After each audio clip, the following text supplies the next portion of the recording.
আরে টিয়া ভাই, শুনছো? আজ সকালটা কেমন দারুণ না? দারুণ তো বটেই, কিন্তু জানো ভাই, আজকাল আমার বুকের ভেতরটা খচখচ করে। কি হলো? তুমি তো সব সময় হাসি খুশি, কি নিয়ে মন খারাপ? গাছটা দেখছো না নিচে, যেখানে আমরা একসাথে খেলতাম, গান গাইতাম, কালকে ওটা কেটে ফেলেছে ওরা। কি কি বলো? ওই পুরনো জাম গাছটা? আমি তো ওখানে ডিম পেড়েছিলাম কয়েকদিন আগে। হ্যাঁ ভাই, আমি দেখেছি, ডাল কাটা পড়ার পর তোমার বাসা মাটিতে পড়ে গিয়েছিল, ডিমগুলো। চুপ, বুঝে গেছি। কিছু বলো না ভাই। জানো, আমরা তো কারো ক্ষতি করিনি, শুধু একটু ঠাঁই চাই, একটু ছায়া, একটু আকাশ, তাতেও আমাদের কষ্ট।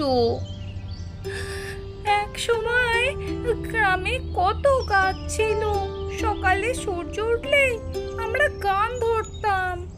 এখন তো সূর্যের আলো পৌঁছায় না, সব জায়গায় ইট সিমেন্টের শব্দ। আর মানুষ বলে পাখি কমে গেছে। আরে পাখি থাকবে কোথায়? একটাও তো বাসার মতো জায়গা নেই। আমি তো এখন দানা কুড়াতেও ভয় পাই। ছোট ছোট মানুষ পাথর ছোঁড়ে, যেন আমি কোনো দুষ্ট কিছু। আমি একদিন একটা বাচ্চাকে জিজ্ঞেস করেছিলাম, তুমি পাখিদের ভালোবাসো? সে বলল, ভালোবাসি তো, ইউটিউবে দেখি অনেক। ভিডিওতে পাখি দেখে যে আনন্দ পায়, সে যদি একদিন নিজের জানলায় একটা চড়ুইকে বসতে দিত, কি দারুণ না হতো। ঠিক বলেছ। জানো, আমি একটা স্বপ্ন দেখি, একদিন মানুষ নিজের ছাদে আবার গাছ লাগাবে, একটা পানি পাত্র রাখবে, আর বলবে এই পাখিটার নাম টিয়া, ও আমার বন্ধু।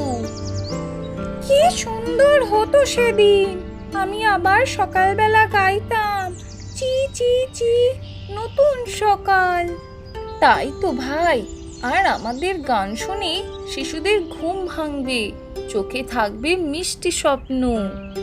তাহলে চলো আজ থেকে গান শুরু করি।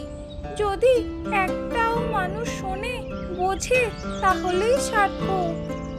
হ্যাঁ, পাখিদের গান থামায় না কেউ, যতদিন আকাশ আছে গানও থাকবে। চি চি চি, টু টু টু, আকাশে ডানা মেলি, গাছটাকে ভালোবেসে আমরা আবার ফিরি। চি চি চি, টু টু টু, আকাশে ডানা মেলি, গাছটাকে ভালোবেসে আমরা আবার ফিরি।